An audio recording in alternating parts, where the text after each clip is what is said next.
rallisõitu vaatama. Unistad sportautost, kuid pere kõrvalt sellist puhastveerdisendit pidada ei jaksa. Kas budžett ei võimalda, näiteks kapis ei ole raha või MK ei anna, siis on tegelikult ju asi väga halb.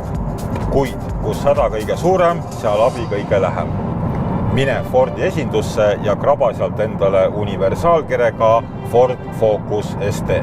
Lööd kohe mitu kärbest ühe hoobiga, 250 hobujõuline universaal pakub nii vajalikku mahtu kui ka neid väga vahvaid sportlikke sõiduelamusi.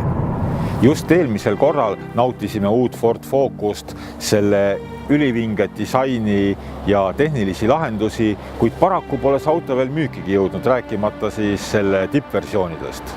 Nii vaatamegi täna otsa vana põlvkonna Focuse näoga masinale, mis samas oma sõidufiilingu poolest teeb pika puuga ära enamikule samasse segmenti kuuluvatele autodele. Tõsi, päris hardcore'i siin ikkagi ei ole. Vedrustus on küll jäik, kuid sportautode omale jääb ikkagi alla. Samuti viitavad kerekalded kurvidest nendele tuhandetele kompromissidele, mida on seda autot luues tehtud. Kuid samas istmed on väga korralikud, pakuvad väga head külgtuge ja rool on eeskujulikult täpne. Eriti naudid siin just kurvidest väljatulekut, nii kui veidikene gaasipedaali vajutad, nii kõik elektroonilise stabiilsuskontrolli tuled hakkavad vilkuma ja auto üritab anda ennast parima, et uuesti sirgele kiirendama pääseda. Kahjuks on Focus ST küll esiveoline, neid põhjuseid on palju alates kaalust lõpetades kütusekuluga, kuid otse loomulikult nelikvedu oleks veelgi vingem.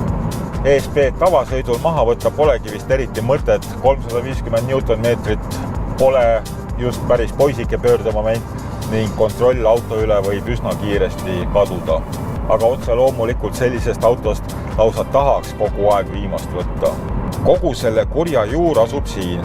2 liitrit ülelaadimisega töömahtu, nagu ma ütlesin, 250 hobujõudu ja 360 Nm. Käigukastiks 6. manuaal, vajab veidikene harjumist, kuid toimib väga ilusasti. Aga vaatame üle ka üldised mõõdud. Pikkus 4556, laius 1823, kõrgus 1565 ja telgede vahe 2648 mm. Tühimass ulatub 1386 kilogrammini. Tippkiiruseks lubatakse 248 kilomeetrit, paigalt 100-ni suudab auto süstida 6,5 sekundiga. Keskmiseks kütusekuluks lubatakse kombineeritud tsüklis 7,2 liitrit 100 kilomeetri kohta, kuid vähegi sihtotstarbelisel kasutamisel tundub selline number küll täiesti ulmeline olema. Tõsi, maanteel sõidame praegu 90 kilomeetrit tunnis ja keskmine on 6,3 liitrit 100 kilomeetri kohta. Ja bensiinipaak mahutab 55 liitrit seda väärtuslikku märjukest.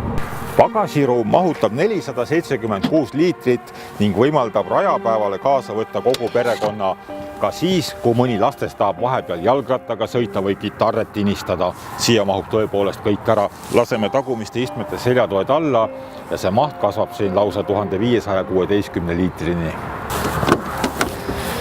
Juba esimene pilk auto sisemusse annab aimu, et päris tavalise autoga meil tegu ei ole. Kui me avame ukse ja näeme kirja Recaro, siis võib kohe aimata, et tegu on millegi erilisega. Siin me näeme veel ilusasti sisse tepitud ST logosid ning otse loomulikult äratavad tähelepanu väljas punased pidurisadulad. Muide, see suurepärane hääl kiirendustel